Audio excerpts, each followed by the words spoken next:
Hey, Boulder Mountain. 5 years ago this week, I got a call from the sheriff's department. It was around 3 a.m. and I answered the call and they said, "Hey, are you so-and-so's pastor?" I said, "Yes." He said, "We'd like to meet with you as soon as possible. Please go to the home of this family." So I go to the home of the family, and they had just lost their young 20-year-old daughter to a drunk driving accident. She was the passenger in the car that her boyfriend was driving drunk. He survived and she passed away. A few days later, I did the memorial service. I officiated the funeral service for this girl. And the family was adamant that the boyfriend who was driving the car was not welcome to be at that service. And so we had to have security and police presence because this boyfriend said, "No, I am coming." And the family said, "No, you're not allowed to come." Fast forward 5 years. 5 years this week, the mom let me know that because of what she witnessed on Sunday, she's now forgiving this young man who took the life of her daughter. There's something happening in our nation right now. There's a spirit. I don't know if you're sensing it. 100 million people plus watched a service on Sunday of Charlie Kirk. Now, I'm not a cultural commentator, but I'm a pastor who loves Jesus. And what I saw was the gospel being proclaimed dozens of times, very clearly and specifically the name of Jesus. The gospel was proclaimed. Now, do I know the motives and the reasons why everybody preached Jesus? No. Paul says, regardless of the motive, it does not matter. Jesus is preached. 1 Corinthians, he talks about this. That we don't always know the motive, but here's what I do know.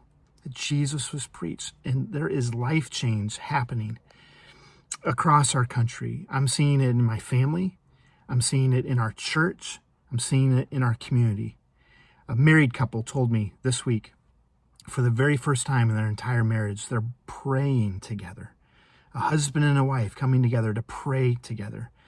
We had a family of 4 at our church say, based on what's happened in our culture, we are now choosing to attend church.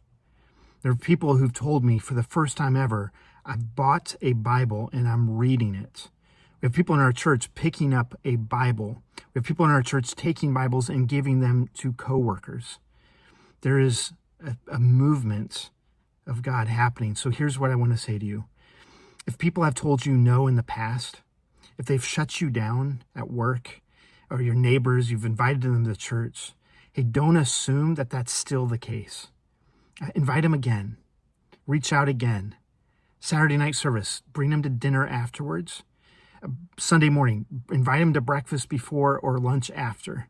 Reach out because there is a spiritual openness that I've never seen before.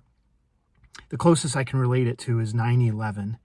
I remember after 9/11, there was something that shifted. The theme was unity in our nation, right? Regardless of your political stance, there was a unity. The nation came together, but this is different. Why is it different? Because this is the gospel. The name of Jesus is being presented and going forward.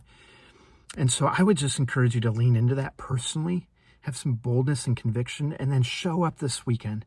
I'm inviting you to show up this weekend as we look at an individual in Esther chapter 3 and 4. His name is Mordecai, who does not capitulate. He does not bow down to the culture around him. He takes a stand, and because of that, he is hated.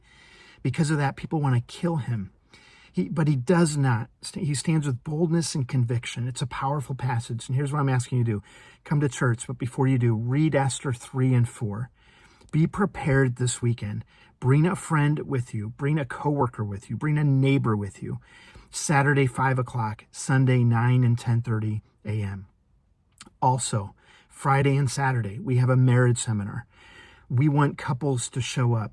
Even if they don't know Jesus. I believe the couples want a good marriage, even if they don't know Jesus.